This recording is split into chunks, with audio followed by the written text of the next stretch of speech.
Bonjour et bienvenue dans un nouvel épisode de cette chronique qui explore l'univers des séries animées japonaises connues ou moins connues du grand public, mais sortant toujours des sentiers battus. C'est Mister de Bonobo à l'appareil et aujourd'hui nous allons parler de The Diary of Tortov Rodol, une absurdité magnifique, une perle rare enfouie profondément et qu'il faut chercher avec assiduité pour enfin la trouver. Derrière cette mini-série étrange se cache avant tout un homme, talentueux s'il en est, et particulièrement en marge. Il s'agit de Kato Kunio qui a créé l'histoire originale de Tortov Rodol, en a assuré la réalisation, le chara-design ainsi que l'animation. Bref, un véritable self-made man de l'animation japonaise, qui fut également récompensé pour son autre création majeure, la maison en petits cubes. La musique, fondamentale et quelque peu alternative de Tortov Rodol, a cependant été composée par quelqu'un de totalement différent, à savoir Kondo Kenji. Ce dernier a également composé pour l'alternative et originale série Shirokuma Cafe que je vous conseille fortement. Il n'y a que peu de choses supplémentaires à ajouter, car le palmarès du studio Robo en charge de Tortov Rodol n'a finalement rien de plus à afficher que les créations de Kato Kunio.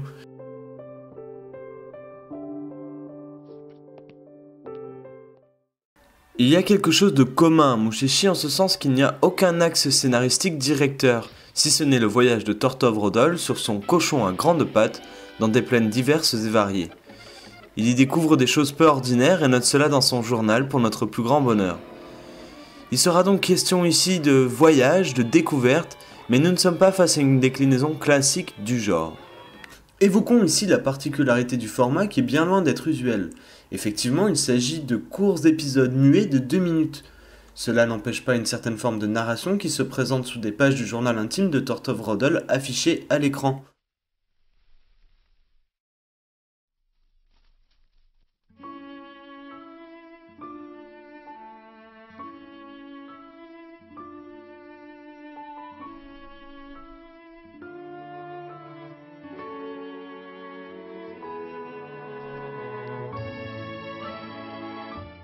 Il est temps de s'attaquer au cœur du sujet, à savoir les graphismes et les ambiances.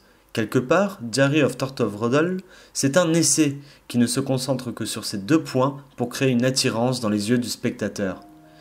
Il est vrai que Tortov Rodol nous prouve qu'il est parfois plus efficace de montrer que de discuter. Ainsi, la poésie presque ordinaire de Tortov Rodol transporte notre esprit dans des divagations agréables. Les graphismes sont différents de ce que l'on peut attendre d'une production japonaise, mais c'est eux, sans aucun doute, qui installent une ambiance décalée propice pour laisser à la mise en scène le temps de faire son effet. Les dessins sont finalement peu japonais, et semblent plus influencés par une patte occidentale. On les croirait tout droit sortis d'une bande dessinée européenne, à certains égards. Ceci dit, ils restent très originaux, donnant souvent l'effet d'aquarelle. Tortov Rodol est avant tout, plus encore que Mushishi, un animé contemplatif. Ce genre, en l'occurrence, est représenté dans sa forme la plus pure, avec de longs moments passés sur des tableaux aux animations extrêmement limitées. Manque de moyens ou choix artistique ? Ce n'est pas à moi de répondre, toujours est-il que cette pureté dans l'animation donne une vie particulière aux personnages et aux objets. Les couleurs, enfin, sont relativement ternes, presque nostalgiques, et contiennent en elles une ambiance agréable et automnale. Ces dessins donc, ces graphismes, passent en vous avec une chaleur amère que seul un café, pris lors d'un dimanche pluvieux, peut vous permettre de ressentir. C'est simple, c'est différent, mais c'est sacrément beau.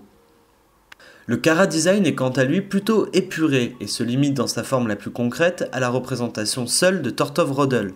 Car, pour être honnête, il n'y a pas de personnage en dehors de lui, il n'y a que des objets d'histoire dont la vie et l'importance varient. Ceci dit, Tortov Rodol est très réussi. Svelte, élégant, gentleman, il a tout du voyageur dandy et solitaire qui nous fait rêver, de par son assurance et sa présence. En ce sens, on peut ressentir que Kato Kunio a mis beaucoup d'âme à mettre au point ce charisme, et y a réussi sans faute. Car il est vrai que Tortov Rodol a une personnalité bien plus développée et remplie que les personnages creux de certains shonen dont je tairai le nom.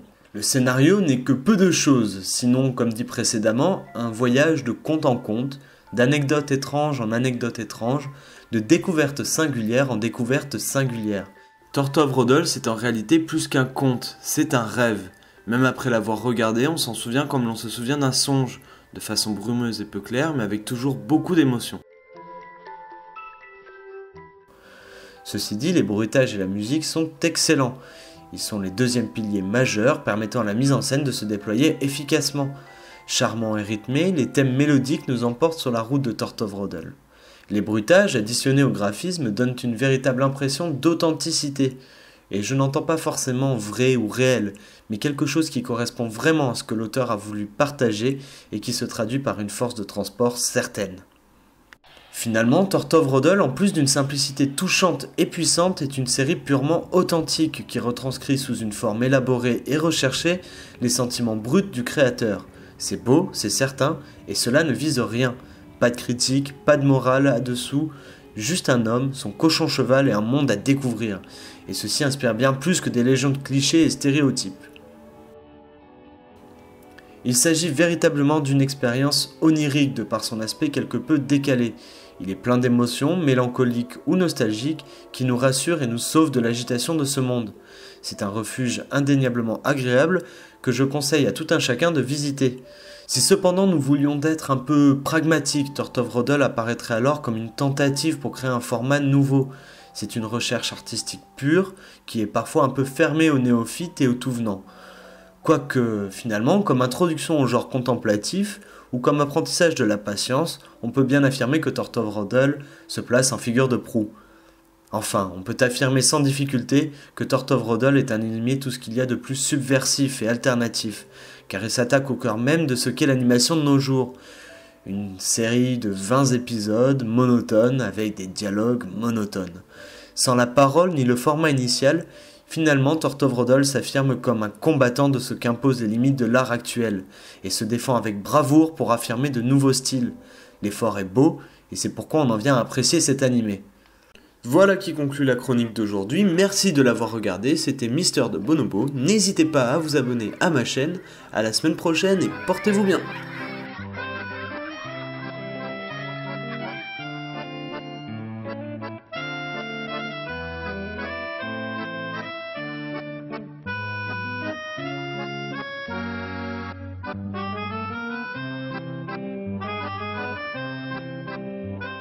Ah, j'oubliais, si l'univers des mangas et animés japonais vous intéresse, je vous conseille deux chroniqueurs particulièrement bons, à savoir Ainen Ken et Atomium.